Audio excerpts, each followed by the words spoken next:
सह्याद्री की पहाड़ों पर, गोदावरी की लहरों में, नासिक की हवाओं में, कोकण की कोनों में, आई भवानी की चरणों में, लाखों मराठों की नस नस में है स्वराज।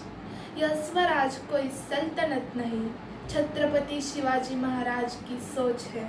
नमस्कार रसिक श्रोते हो, मी कुमारी समीक्षा संतोष आलुगडे, इयत्ता 9वीची विद्यार्थिनी। आज विषय मांडते छत्रपती शिवाजी महाराज। चरित शिवराजस्य विजयश्री विराजित, विराट भूतरस पुण्य रामायण निवापरम। म्हणजे ज्याप्रमाणे रामायणात प्रभू रामाने अधर्माचा नाश करून रामराज्य स्थापन केलं, त्याचप्रमाणे शिवरायांनी परकीय आक्रमकांचा विनाश करून स्वराज्य स्थापन केलं। आणि म्हणूनच त्यांचं चरित्र वाचणं किंवा ऐकणं हे एखाद्या पवित्र ग्रंथाच्या पारायणासारखं मानलं जातं। मित्रांनो, आज शिवराय म्हणलं की आपल्याला आठवतं ते म्हणजे त्यांचा जन्म, त्यांनी लढलेले युद्ध, जिंकलेले गड, मारलेले गनिम, रचलेले खेळ, केलेले तह, पाहिलेलं स्वप्न आणि घडवलेला इतिहास। पण आज 450 वर्षांनीही जर एखाद्या राजाचं नाव संकोच न करता अभिमानाने घेतलं जात असेल, तर ते केवळ इतिहासाची पुनरुक्ती करण्यासाठी नव्हे, तर भविष्याची मांडणी करण्यासाठी घेतलं जात असावं असं मला वाटतं। मित्रांनो, शिवरायांचं स्वराज्य हे केवळ जमिनीचा तुकडा नव्हता, तर स्वाभिमान नावाच्या सुप्त ज्वालामुखीचा स्फोट होता। त्यांच्या भाषेत सांगायचं झालं तर शिवरायांनी मावळे नाही हिरे पारखले। ज्याच्या हातात लेखणी होती त्याला दप्तर दिलं, ज्याच्या हातात तलवार होती त्याला तटबंदी दिली आणि जातीपातीच्या भिंती पाडून गुणवत्तेचं साम्राज्य उभं केलं।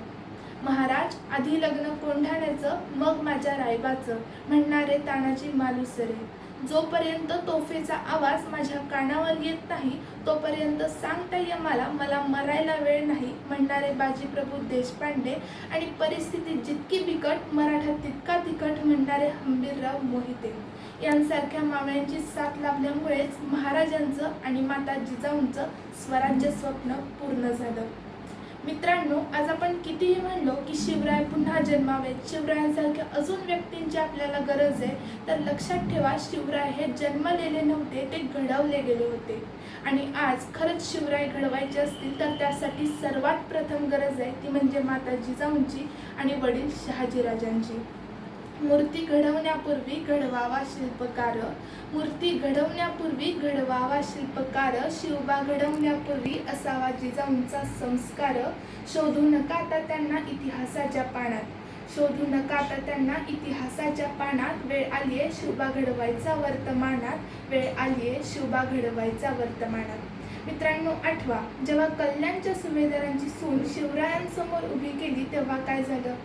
अशीच असती आमची आई सुंदर रूपवती, आम्ही झालो असतो सुंदर बदले छत्रपती। पण आज शिवरायांच्या नावापुढे छत्रपती लावलं नाही म्हणून भांडणाऱ्या शिवभक्तांचा आवाज हा पुण्यातील स्वारगेट बसस्थानक प्रकरण आणि बदलापुरातील चिमुकलीवरचा अत्याचाराच्या वेळेस कुठे होता? आज जर खरंच कोणाला शिवभक्त व्हायचं असेल तर शिवरायांच्या नावासाठी भांडण्यापेक्षा त्यांच्या विचारांचा आदर्श घ्या आणि त्यांचे विचारांचा आदर्श घ्या आणि व ते अंमलात आणा। आणि लक्षात ठेवा, धगत धगत धदके गाये अग्नि का अंगारा है, क्या सिंहों का देश कभी चूहों से हारा है। हमारे पास शिव विचारों की ताकत है, कोई हमसे आंख लड़ा ले, किसकी भला हिमाकत है, किसकी भला हिमाकत है। शेवटी इतकंच म्हणेन की इतिहासाच्या पानावर, रयतेच्या मनावर, मातीच्या कणावर आणि विश्वासाच्या प्रमाणावर राज्य करणाऱ्या माझ्या राजाला विनम्र अभिवादन करते व इथेच थांबते। धन्यवाद।